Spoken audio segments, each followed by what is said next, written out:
situation wouldn't be like 6-9 months, it would be rather 12 or 18 months. And here, the cost management and the risk management is absolutely critical. I would also like to focus on the three changes that our survey says. As the first one, the culture. So we are moving from we are evolving to a hybrid work environment, a combination of in-office and remote work. Actually, the panelists today, 2 of us are in the office and 1 is from home. I think this is a good example of this hybrid model we're living in, but also the need to have employee and managers training. They need to lead, they are leading and operating in a virtual mixed environment, which means that we need to take care and attention to the new skills that are required. And finally, technology. We need to invest more in virtual collaboration tools and solutions. But at the same time, we're finding some obstacles and concerns. And the first one is this idea that, and I'm sure it resonates to many of you, many leaders are not comfortable with flexible work. Or others, especially managers, they do not have the skills needed to manage hybrid models. A second concern relates to the need to protect and disseminate existing culture and values in a flexible working environment, and I'll come back to this. And the third one is the inconsistency on implementation of flexibility, for instance, between headquarters and subsidiaries, white collar, blue collar, and this inconsistency is creating tension and attrition across organizations. In this slide, I just want to highlight another topic that might be interesting for discussion, that remote working is not only about where we work, it's also about when we work, how we work, what work can be done remotely and what cannot be done, who works remotely. So bear in mind that this idea of flexibility is much more than just the location, the place you are working on. I'd also like to give you some quick insights about how organizations are designing and managing their flexible working plans. Here you can see the 5 most common criteria to determine eligibility for flexible working. And the first one is job role, meaning that organizations are actually choosing flexibility based on, for instance, group functions, directors, managers, supervisors, or by family functions like the commercial team, the marketing, finance, HR, operations. So this is one of the criteria that is being used to define who gets more or less flexible. A second one, which is, and it's increasing, is discretionary decision of each manager. So many organizations are telling us that they are leaving to the managers the empowerment and accountability to decide how and who will be flexible.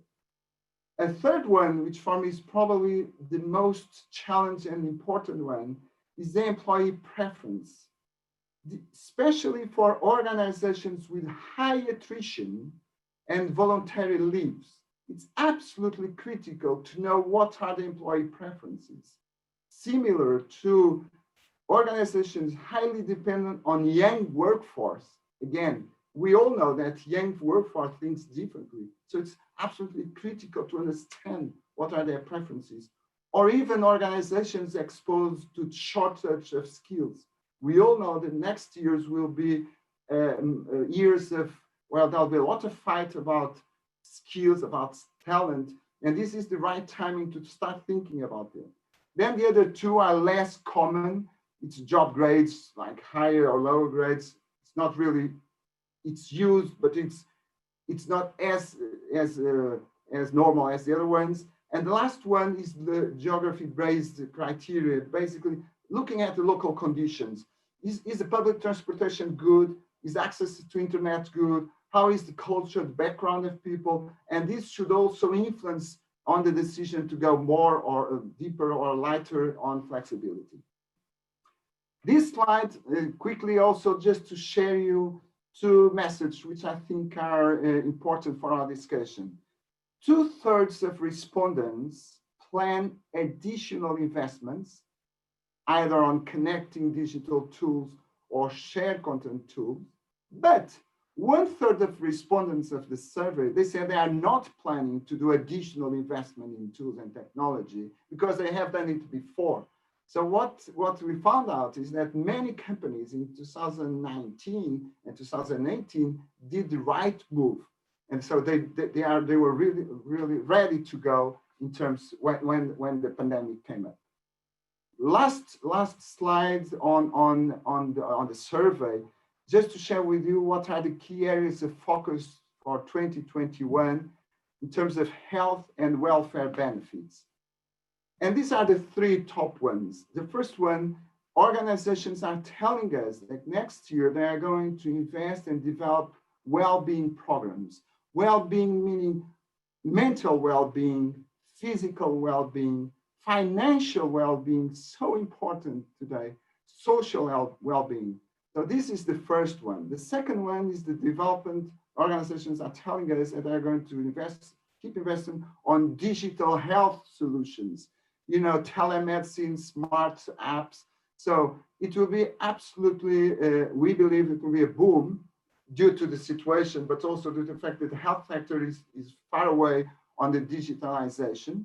And the third one, quite important too, is the cost management of welfare benefits for employees.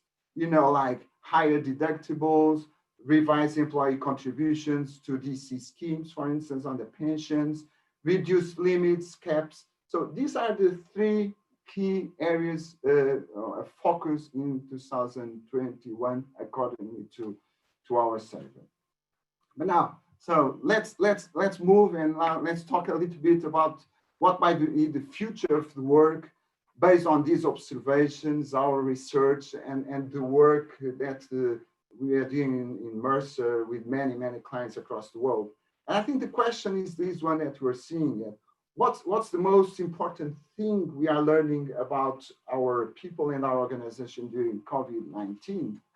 And for Mercer, it is the new shape of work. I mean, the global pandemic make organizations to be more adaptable and people to be more adaptable. COVID-19 made the flexible digital work as something which is more and more common in our organizations. At the same time, we saw an adjustment on the talent demand and supply. So there's new balances in how young people go to market and how organizations go to market. And we are even observing some clients sharing talent temporarily. So companies that are sharing their talent to cross-company programs. In other words, we are reshaping the work. Organizations to do that need, in my opinion, to focus on near and long term.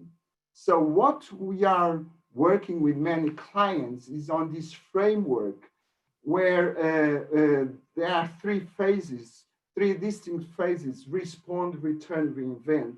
These phases are not necessarily sequential, and that our organizations can actually alternate between them.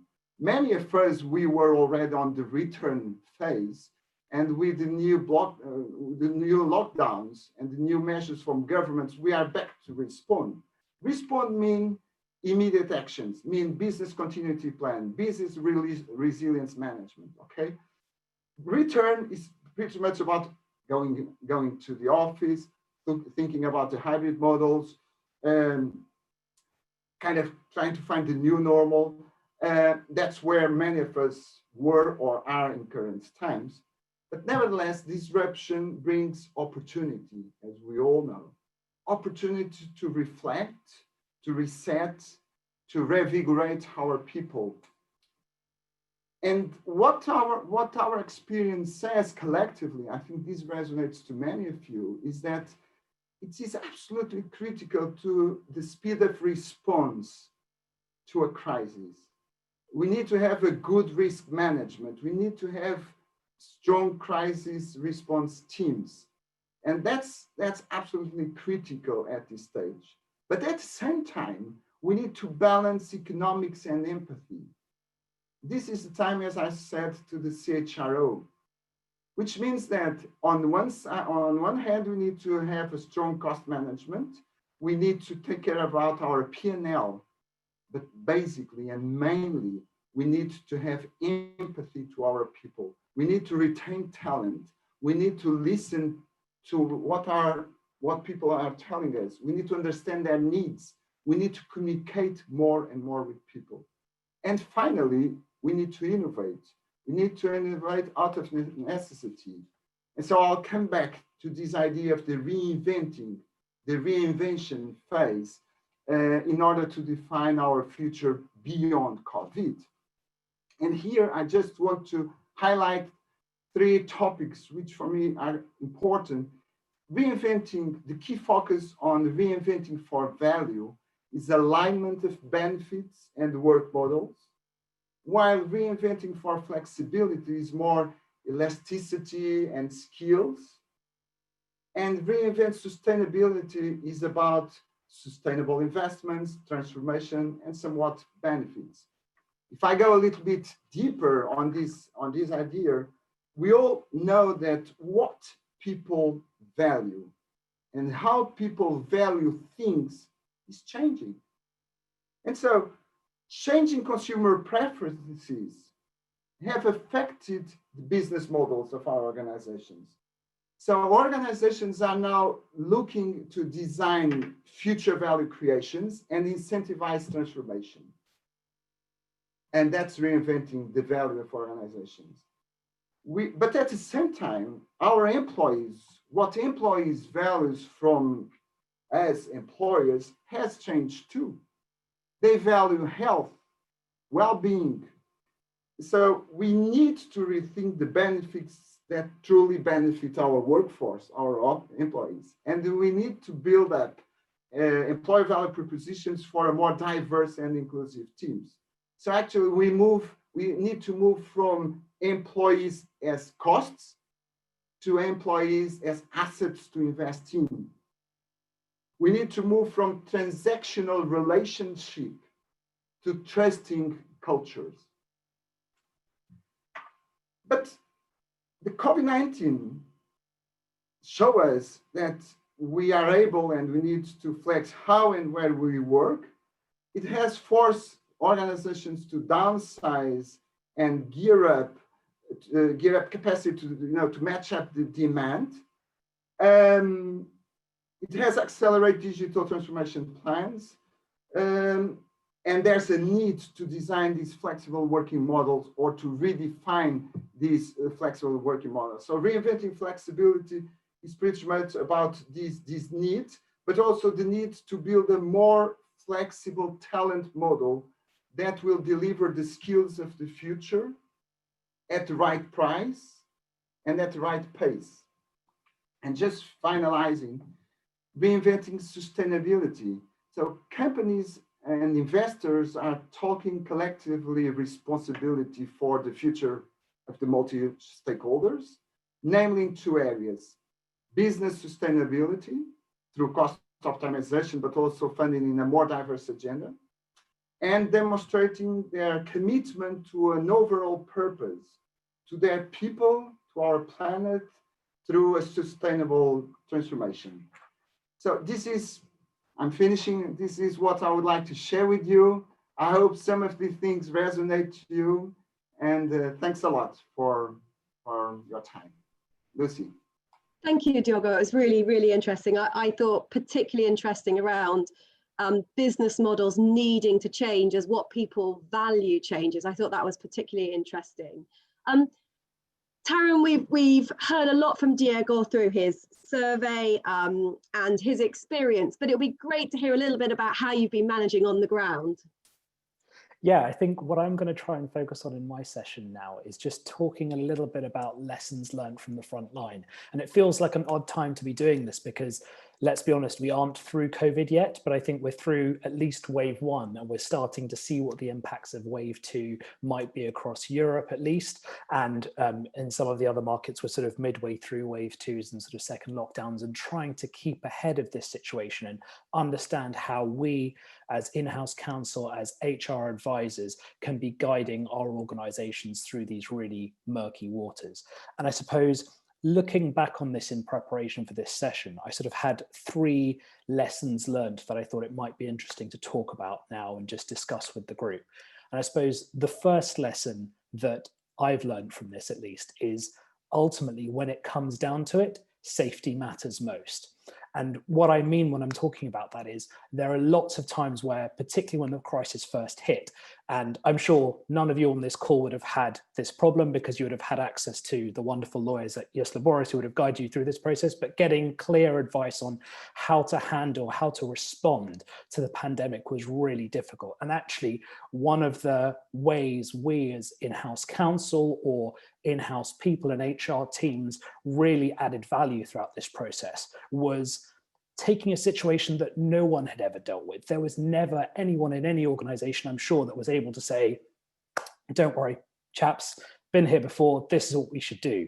Everyone had to sit down and say, there isn't a precedent for this. There are lots of rules and lots of regulations that don't really reflect how to deal with this situation, and some of them actively contradict it in terms of formal arrangements that have to be put in place and documentation of working from home arrangements. And we would all have been grappling at some point with how to manage all of these different rules and regulations and what the right thing to do is. And ultimately, I think one of the learnings that I've reached from this is actually what really mattered was people's safety.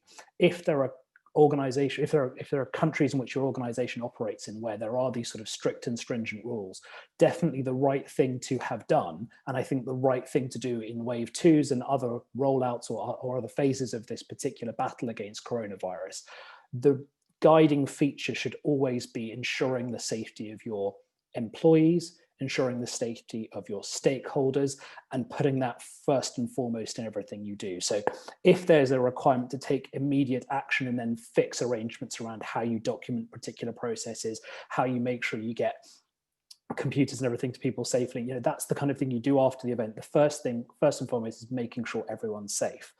The second thing that comes off the back of that is particularly talking to a lot of peers and colleagues, going through these processes and trying to help each other navigate these difficult waters. One of the things that I know a lot of people struggled with was just working out what regulators were going to do, because as much as we were all in reaction mode, very much so all of the regulators were, and some of them were much slower to react than others. I think, again, without wishing to cast aspersions, it was sort of generally DPA regulators I found actually that were a little bit behind the curve on issues like, can you temperature check your employees if they're coming back into the workplace? Is it lawful or unlawful to require people to wear masks? These are all things that we would all have had very interesting debates about, and I think quite esoteric debates about, were it not for COVID. And then you come to this situation where, particularly for those of us that have organizations with sort of front of house or retail parts of their operation, you are looking at that question and saying, actually, there are all sorts of really interesting questions about this from a privacy perspective, from an employee relations perspective, but ultimately, how do we keep staff safe? How do we keep customers safe?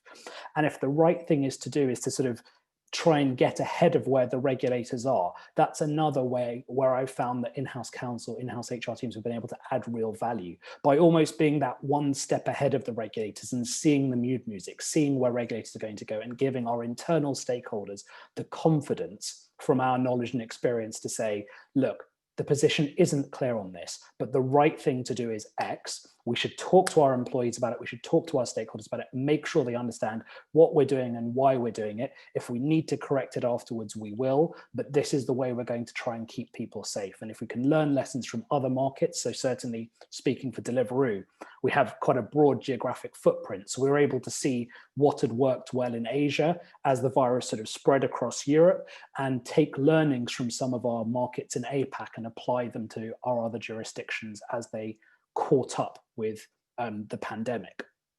So it's something that's it's actually quite difficult to do, because as a lawyer in particular, you feel very worried sort of advising against going against what DPA regulators guidance normally looks like. But in a way, it's something that I think from a Deliveroo perspective, at least, we're quite used to sort of having to advise in the grey and an ambiguity and when the law doesn't quite fit to models. And often what you end up doing in these places is looking at the direction of travel. What's the right thing to do here? And 9 times out of 10, your gut will probably be right on those issues. I think then the third thing about this safety first aspect is how you deal with this question of coming back to work, who comes back, when they come back, how you make sure it's safe, other than these sort of tricky issues around face masks and temperature checks.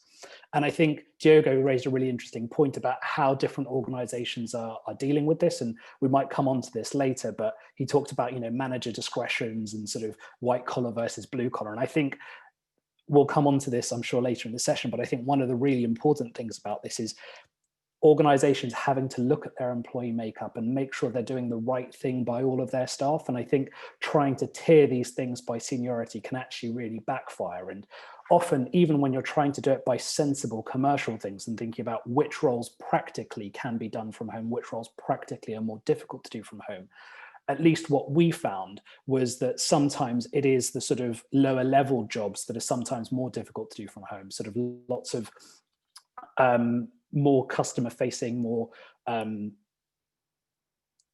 customer service type roles were more difficult to be able to do from home. And there was a real sense of unease, at least internally, in terms of, is it the right thing to be doing, to be asking our more junior employees to be taking more risk? How do we make sure we keep them safe? We don't want to have this feeling that the more senior people that are able to work from home are able to do so, but others aren't. How do we make sure we keep this safe? And also, what's the approach you take? I think one of the other really interesting points Diogo mentioned was this sort of idea of manager discretion. And again, this is something we've tossed around a lot when we've sort of thought about the right approach for Deliveroo. And actually, and I promise I won't just use restaurant and other food analogies throughout this, but we've kind of gone with a sort of set menu approach, because what we found is otherwise it's really difficult to have any of the practical benefits of the working from home arrangements in terms of being able to know how many people are in the office, how many people aren't, and how you can work safely. So what we tried to come up with is a list of sort of set menus. So teams and managers could pick whether they were going to be on one sort of set menu 1, which is one end of the scale, which is almost fully remote for their entire team. Set menu 2, that was a hybrid of working from home and coming into the office, and sort of set menu 3 that was mostly office based, but with discretion for people to be from home. Because that way you sort of blended the benefits that come with working from home with the sort of benefits of not having everyone in the office and being able to keep those that are in the office safe, keeping flexibility for people to choose to keep themselves secure, but also working from home, at least in my experience, has worked best when most people are working from home. We all know what it's like from pre-pandemic days. If you were ever the one working from home and dialing into that meeting room with 40 people in a meeting room and you dialed in on the big screen with your face unfortunately expanded on a rather large screen in a meeting room, feeling very uncomfortable the whole time and constantly trying to sort of get yourself off mute to get your point in and missing bits of conversation that's going on in the room. Those things are always much more difficult. And I think as much as technology's evolved, it still hasn't got that right. And, you're on mute is still going to be the phrase of 2020.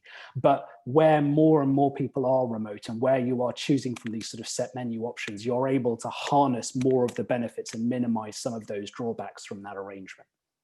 So wrapping up on this first point then, I suppose that the top tip from all of this is remember that safety always comes first. We are likely to have to make decisions before regulators do, and it's about trying to see what the mood music is, trying to learn lessons from other markets where you may be further along in the pandemic in that particular part of the region. And as regulators play catch up, giving your business the guidance it needs to be able to make the decisions it has to keep people safe.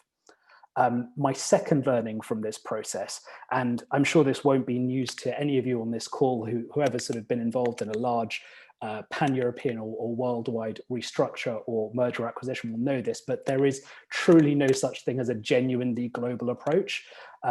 Those of you on this call that have global operations, I'm sure will have been burying your head in sand while you were trying to sort of work your way through the different furlough measures in different markets, the different protectionist approaches that some governments took. And I know certainly one of the things that I found quite difficult to articulate to our senior stakeholders internally when trying to come up with what was the right thing for Deliveroo to do, was trying to sort of explain to them that there are some markets that actually full on banned dismissals and said, if you proceed with the redundancies, all of those redundancies will be unfair. Markets like Spain and Italy took that approach with varying degrees of certainty in terms of exactly how unjustified terminations would be if you proceeded with them.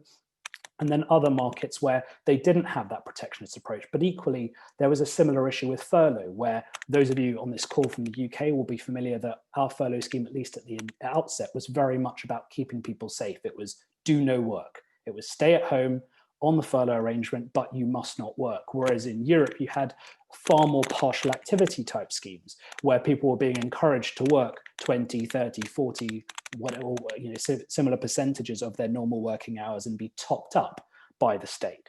And trying to find a consistent approach to that was, again, a very difficult issue for us to try and grapple with and come up with a global Deliveroo approach. There were also questions about the way different countries operated, whether their benefits or schemes had strings attached or not. Whereas, markets like the UK had a very simple, everyone is eligible. You don't need to show any drop in activity or economic downturn. If you want to keep people safe, you can furlough them, and this is the scheme that will apply. Others had requirements to be able to show certain economic downturns. Some other markets like Hong Kong, for example, required a sort of undertaking not to make dismissals going forward. And you would only be eligible for the benefit if you maintained a headcount number similar to what you had pre-pandemic. So it was about trying to balance all of these different competing features and come up with something that we as a business could stand up in a firm-wide and speak to the entire company about, because that was one of the things that was unique about this. It was impacting the whole world, albeit to slightly different extents and a different stage, in the same way. And it was really important for companies to be able to stand up and articulate a simple message about how they were responding to it. I don't think there's a right or wrong way of doing this, but I think sharing my own experience on this, I think what worked really well for us was being able to decide what our company policy was. And that was to try and find where we had to make redundancies or make changes to our structure to react to and protect the business in response to the pandemic, deciding what we felt the Deliveroo minimum standard would be. And even if that didn't align with local laws in different countries, being able to find a position that we thought was fair. So the position we took was to say, if we are going to be making redundancies, this is an awful time. It's a regretted thing at the best of times, but in the middle of a pandemic is definitely the last time you want to be making such changes and potentially putting people at risk of redundancy. But if we were to do so, we decided what was the right minimum threshold to apply in all markets. Because as I'm sure we will all be familiar with, when you start a consultation process in markets like France or Italy, you're sort of starting a 3-month-long process. In the UK, you're looking at 45 days or something similar, depending on whether you trigger collective consultation. Whereas in markets like the APAC or the Middle East, you can really affect these things on the same day. And I think what we decided to do was to say there will be a floor to any compensation package, any enhanced redundancy that we apply. And that floor would apply globally. So we'd be saying to our whole company, everyone who is impacted by this will receive at least X. How that will be worked up will vary between the markets. So in markets where there are long consultation periods, that minimum of X weeks pay might incorporate some of your consultation pay as well as your enhanced package. Whereas for other markets where there isn't a requirement on consultation, that would result in a larger termination package. But it would give everyone that sort of runway of knowing exactly how much pay they would have at a very minimum. And I think things like that really helped keep people going through what's a very difficult time and give as much certainty as you can in these difficult times. I think the other top tip on this, and it sounds obvious, and as a lawyer whose Excel skills aren't necessarily fantastic myself, I think one of the other things that's really important to try and do is find a way of just collating all of this information. And, I hate to say it, but the other thing we learned about the pandemic is every bit of employment law that ever relates to this will only ever be published on a Friday and will only ever be changed by the following Monday. But the only way for us to keep up to date with that, I found, was to be able to create really clear trackers that just sort of logged where each country was going, the kind of approach they were taking, whether it was protectionist, whether there were strings attached to the furlough and other arrangements, and what the timeframes were in each of those markets, so that you could have as much of a global approach as was possibly possible. Then the final learning, I suppose, again, this sort of links into the one above, but it's, I've called this playbook, what playbook, on the basis that almost, again, everything we've ever known about how to run these sorts of processes, furlough is a concept that certainly for me wasn't familiar when it first came up. I did Google it because I didn't even know what people were talking about. And like everyone else, we all caught up very, very quickly. And then it was really a chance, I think, without a playbook, almost to rethink how you structure these things. So talking about redundancy consultations, actually, for us, and I'm sure for everyone on this call, it was our very first entirely remote collective consultation exercise. And if anyone had asked me a year or so ago, would that be possible? Could we do this entire process remotely? I would have said it's very difficult. You really want to be having these meetings face to face. It's really important to do A, B, C, and D. But actually, having gone through it, as difficult as these processes are and as emotive as these processes are, actually in some ways it worked really effectively, and you were able to adapt to it and create more FAQs, share almost more information, I think, and have better consultation. And as much as this is an odd silver lining to be drawing from it, I actually think the quality of the consultation that took place with people that weren't in the office, be that people on maternity leave or on sick leave that often aren't consulted with as well in collective consultation exercises, was actually better in these processes because they were rather remote. I know I'm very much scraping around for a silver lining there, but that was the one I could find. And the other thing, of course, in terms of just rethinking your playbooks, and Diogo talked about this, and I think he's absolutely right to, is revisiting your policies, just sort of from the obvious ones. What's your flexible working policy going to look like going forward?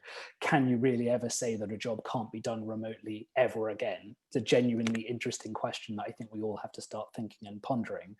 But also just the really basic stuff. How do you onboard and offboard people in a remote world? Like everyone else, I'm sure when you closed down for the first phase of the pandemic, you had new joiners due to be starting, and you had to think about how are we going to get equipment to them, how are we going to effectively onboard these people. And for those of you that had to do, unfortunately, collective redundancy exercises, you had to give careful thought to how you're going to get company information back and make sure you kept these things safe. I think as much as it's an accelerator for change, as Diogo's talked about, as Lucy's talked about, the pandemic is also going to be an accelerator for just rethinking the status quo. And there might be better ways of changing your policies, changing your contracts. And certainly we at Deliveroo have looked at our policies and procedures post this, and we are making some changes. We're changing the way we talk about core hours. We're changing the way we talk about expectations of work and output to try and reflect what working might be like in the future world. We're not quite sure we know exactly what the answers are, but we've tried to build in that flexibility in the way we move forward.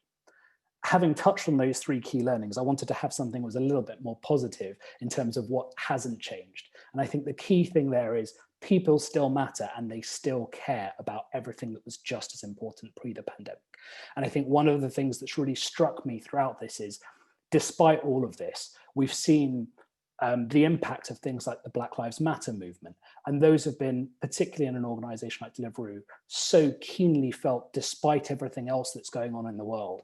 And actually, regardless of the fact that people aren't all in an office, aren't talking together, these were things that brought people together. They were things that people wanted to talk about, that wanted to share information on, learn about, and try and improve society for the better. And actually, little things like we as an organization sort of created a partnership to help deliver food to NHS workers and other key workers. Projects like this really helped keep that sort of team culture, that team bond going together, because people were working together towards a really fruitful purpose that they really felt galvanized by. And despite all of the stresses, all of the challenges that the pandemic threw up for us, it did throw up these opportunities as well for us to really make an impact and try and help people. And I think that really helped some of our employees get through these very difficult times. And then finally, I suppose the obvious thing is the human touch still matters. you know, the things that we can't do in the office anymore, the best way to try and replicate these through technology, whether that's virtual coffees, virtual drinks, all of the things that we've all been talking about. And I know we've all probably suffered from Zoom fatigue to one extent or another. But, and again, I promise I'm not just saying this because I work for a food delivery company, but sort of sending little treats to my team I've found has worked really well. Just sort of sending them the odd meal here and there, treats on their birthday. Of course, it's easy for me because I have access to the wonderful array of options that delivery makes available to me and my staff. But those sorts of things really helped keep people going. And I think as much as this is going to accelerate change, it's also helped us understand how to operate a little bit better in this potentially future, more remote world of work.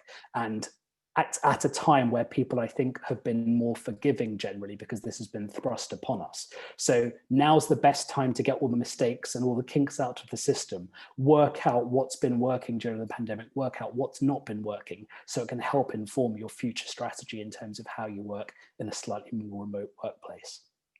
So hopefully that's been quite useful and interesting as a discussion, just sort of bringing together some of the themes, some of the learnings, and potentially how we might learn from them for future waves of the pandemic, but also how we might utilize some of those in whatever the future of the world of work looks like. Thank you very much, Taryn. The playbook, what playbook, definitely resonates with me. I'm sure it does with you as well, Diogo. What I'm going to try and do in view of time is put a number of the questions together in, if you like, a closing question. But before I come to that closing question, just one question which I think is interesting. I'm going to ask you both to give a short answer if possible, even though the questioner says rightly it's a big question. But if we move to a hybrid work environment, how are we going to measure productivity? Or should we just think that doesn't matter in the same way? It's a big question to ask you to give a short answer to. So Diogo, I'll come to you first. Very quickly, and actually I just sent also, I wasn't sure about the time scheduling, so I sent the answer to the person who asked. Thank you very much. I would say four things. First of all, goal setting. I mean, if you have solid goal settings, you can measure productivity. Secondly, deadlines, and make sure that the deadlines are accomplished. If teams accomplish deadlines, the productivity will be there. Robust business management tools, and last but not least, trust. Taryn, is there anything very quickly you'd like to add to that? No, I think trust and being able to set key output goals, I think, are the two key ones. Great. So bringing some of the other questions together in a final question, because this is about navigating the route through, and I don't think I'd be doing my job without asking you to look ahead a little bit in terms of your predictions.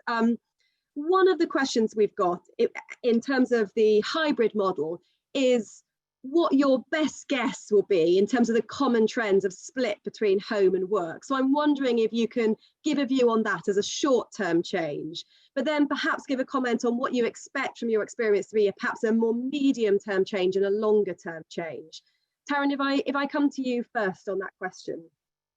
I think this might be industry-led. So being a tech company, we've obviously, and most of you will have seen the big announcements from some of the big tech players about Twitter working from home permanently, etc. And I think that's led a high degree of expectation in tech organizations as to what the future will look like. So on our set menus, as I described them earlier, one of them is that option to work from home remotely going forward. And I think that will be very likely for a lot of businesses like ours, but there will always be functions for whom they need to be in the office, and there will always be that future value of collaboration from being in an office. So I think the majority, I think, will be work from home, but I think there will still be quite an element of people coming into the office either a couple of days a week or less. But I don't think the sort of 5-day a week in the office is probably very likely to be the future for most companies.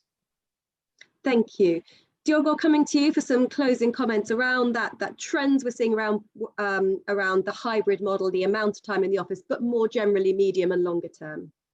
Yeah, I mean, I think we won't get back to the normal time, that's for sure. So I'm pretty much, I fully agree with Tarun. I mean, I was just again answering to what we're observing now. It's pretty much, these mirror teams where 1 week or 2 weeks in the office and then 1 or 2 weeks at home. I think we will evolve to even more flexible schemes, especially on those sectors where we know that we can work from home on where innovation is needed, where there's a lot of material. So on the long term, I do believe that actually will be more and more working from home or from the countryside or from the street. I don't know, but definitely not from the office. And just think, when Silicon Valley came some decades ago, we never thought about internet. We never thought about so many things that we are doing today without interfacing physically. So I think this was the last how can I say, the last tradition, the last time, the last example of the Industrial Revolution, probably. So I think it will be more and more from home or from where we'll be, and less from the office. Thank you, Diogo, and thank you to you, Taryn, and thanks to all of you for joining us. Isadora, back to you for some closing comments. Yes, thank you, Lucy, Taryn, and Diogo. We have now reached the end of the first day of the Legal HR Summit. Finally, I would like to thank everyone for attending this session, and thanks also for our panelists for their important insights. So with that, the session will now be ending. I hope to see you tomorrow for the second day of the summit. Thank you.